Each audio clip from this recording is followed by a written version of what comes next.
Tem aquele caso onde ele pega 5 pães e 3 peixes e alimenta o quê? Uma multidão.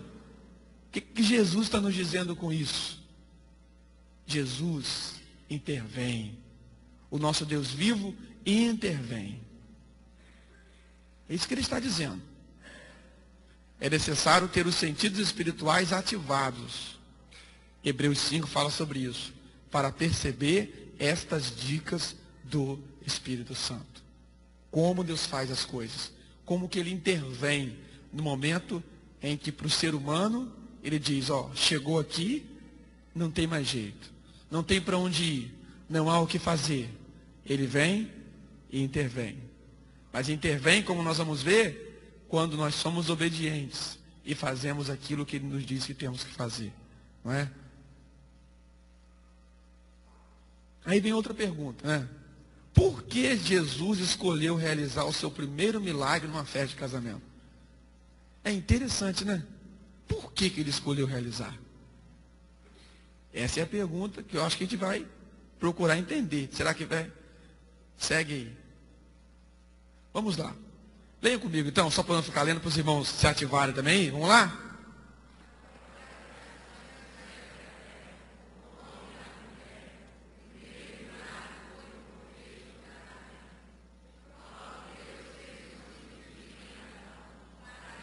Veja só, o primeiro milagre foi ali. Deus criou, foi um milagre, né? Depois da criação, qual foi o primeiro? A criação do homem. Interessante, hein? Ele fez o milagre onde? No homem. Aí eu fiquei imaginando, será que sangrou aquela cirurgia, né? Como é que Deus abriu aquilo ali, né? Que tirou da costela de Adão, né? Fiquei imaginando. Só não botei ali porque eu não tenho certeza se sangrou, né? Aí eu fiquei imaginando. Deus pegou, tirou a costela de Adão, foi dando a forma. Foi um milagre, amados. E foi um milagre em torno de quê? Do casamento. Porque ele fez aquele milagre, por quê? Porque ele queria fazer um casamento. E daí, é interessante, né? O que a palavra nos diz em Mateus acerca do tempo do fim, amados?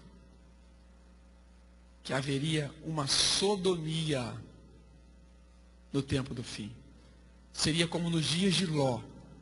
E o que havia nos dias de Ló?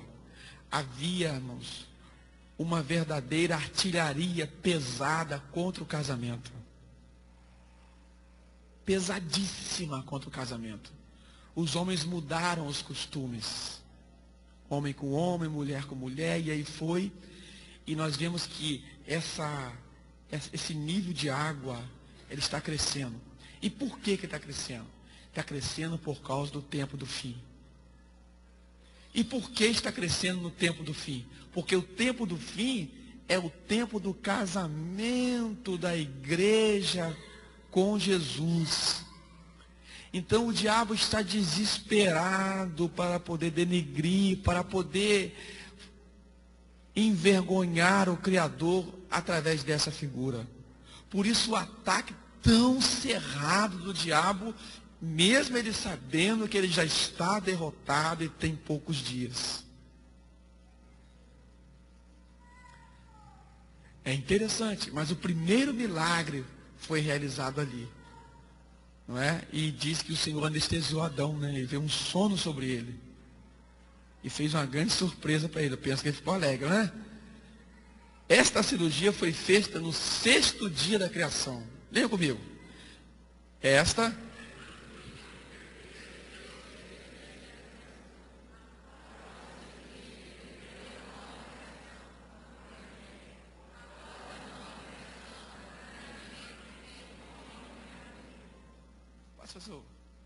Vamos lá, podem ler.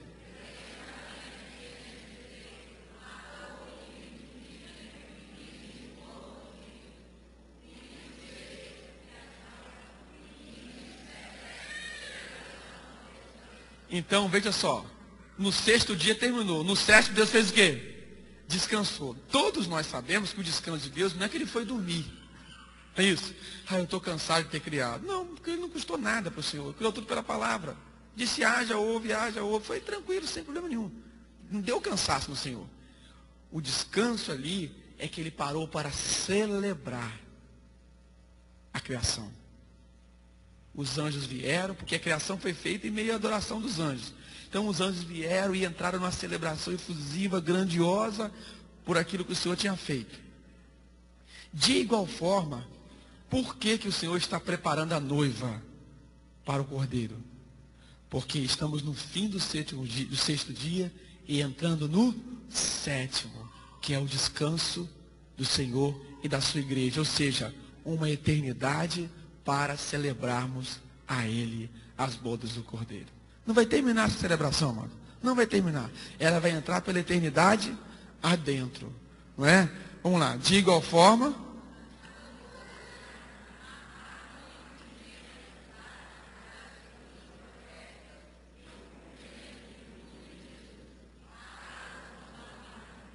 O fim. Ok. Vamos lá.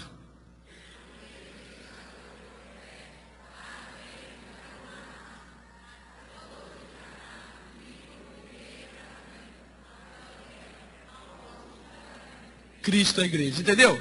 Faz uma liga, né? Uma ligação. Primeiro o casamento ao último. Adão e Eva e agora Cristo e a igreja. Amém? Então, essas são algumas ponderações. Mas vamos caminhar um pouco, né, sobre o conteúdo profético da figura das bodas de Caná. Ali é uma figura muito bonitinha, né? Quais são os possíveis indicadores proféticos? Possíveis. Por quê? Eu acho que são possíveis. Os irmãos julguem se eles são possíveis. É isso?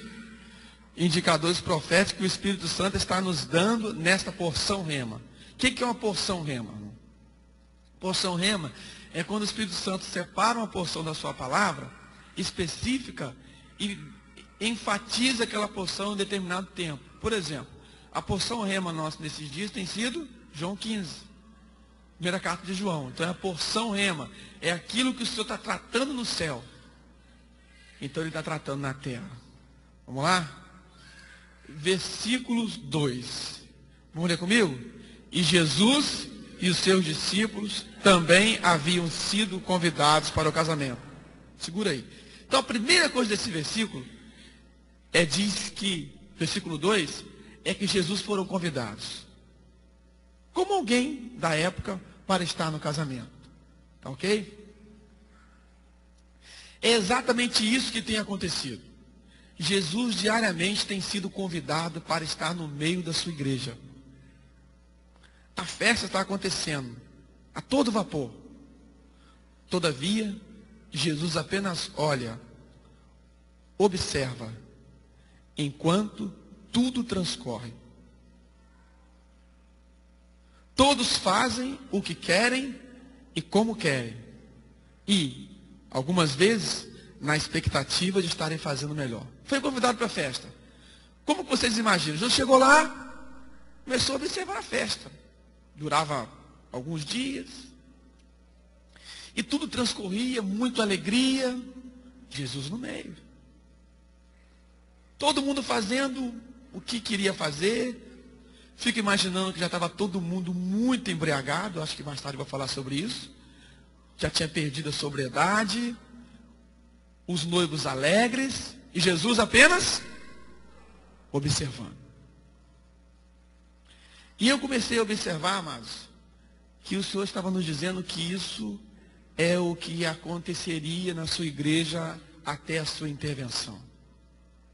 Jesus nunca foi tão aclamado no meio da igreja. Nunca se falou tanto em Jesus. A televisão anuncia 24 horas por dia. Pelo menos nos canais fechados. E quando não, em canais abertos também. As congregações nunca estiveram tão cheias. Nos púlpitos nunca se falou tanto em Jesus. No entanto, ele permanece somente olhando. E todos fazem o que querem. Conduzem como querem. E às vezes, de fato, na expectativa de que se está se fazendo o melhor. Amém? O melhor. A gente não duvida da intenção, do coração de quem está a realizar. Muitas vezes, a motivação pode ser até correta. Mas, no entanto, Jesus apenas observa. Aquilo necessariamente não tem a ver com ele. E a gente observa, amados, que no decorrer da história da igreja, quando nós vamos estudando a história da igreja, nós vamos ver a igreja se movendo e entrando no meio da igreja ensinos, práticas que nada tem a ver com Jesus. Mas, no entanto, a igreja permanece sendo de Jesus. Ensinos moralmente corretos, dinâmicas congregacionais, do ponto de vista humano, boas. E as coisas andam. Todo mundo está alegre. Todo mundo está festejando. Mas Jesus, ele permanece tão somente olhando, tão somente observando.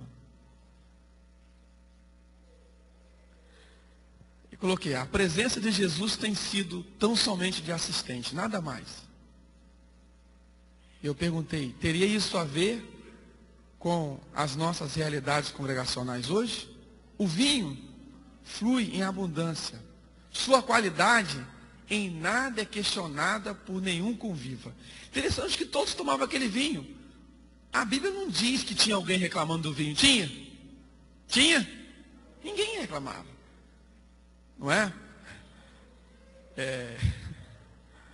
Às vezes, hoje eu não posso tomar refrigerante mais por causa do meu estômago. Eu não tomo refrigerante, tomo água e tá bom demais, né? Mas eu lembro que tinha uns aniversários que a gente ia no interior. Aí tinha um refrigerante, né? Nada contra, era Passa Quatro, você lembra? Aí a gente falava, Coca-Cola ou Passa Quatro, né? Que Passa Quatro é um negócio adocicado, já não lembra, não? Era tipo uma garrafa, né? Passa Quatro. Aí Passa Quatro, né? É um negócio adocicado, né? Que era difícil de tomar, mas que eles tomavam, né? Mas, então tinha às vezes, aí a gente falava, é o genérico, né? Nem genérico, é que o genérico é coisa boa, né? É o similar, né? Então, o vinho estava bom. E você vê, o negócio era tão organizado que tinha um mestre de sala, ou seja, tinha um provador de vinho. E vinho, eu não entendo disso, né? Porque eu não sei quem entende de vinho aqui, mas tem um cara que ele só trabalha provando vinho. Esqueci o nome que dá, não, enólogo, alguma coisa. Hã? Enólogo, porque vem de vinho, enólogo. Mas ele sabe discernir, e tem alguns que pegam aquele vinho, já vem reportar na televisão, né? Guardam não sei quantos anos o vinho. Eu falei, é muita perda de tempo, né? Para provar se o vinho é bom ou não, e paga lá 500 reais. É muita vontade de jogar dinheiro fora, né? Toma água, gente. Qual a diferença? Vai fazer muito mais efeito, né? Ou outras coisas, né? Mas é interessante, pagam um dinheirão por aquela garrafa de vinho de 500 anos, né? É uma coisa assim que a gente não entende, né? Para um prazer na degustação, uma coisa fora do comum. Mas lá estava o mestre-sala, não estava? E provava o vinho, estava tudo bom, tudo ótimo. A grande pergunta é, não estavam eles embriagados pela circunstância a tal ponto de não perceberem a realidade? Você vê, eles estavam embriagados e não percebiam a realidade. E certamente, queridos, há um vinho sobre a igreja hoje que está tirando a sobriedade da igreja do Senhor Jesus. E a gente sabe, né, que as pessoas embriagadas, elas dão bom dia a cavalo, né? Dão bom dia a cavalo. Já viu isso? Fala com poste, não é isso? A pessoa perde completamente a noção.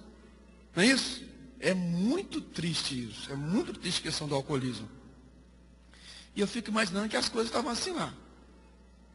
Pois é, esta é a realidade de hoje. São poucos os lustros, os sóbrios, os que conservam um pouquinho a capacidade de discernir entre o bom e o excelente. Olha só, amados, a questão não é discernir entre o bom e o ruim.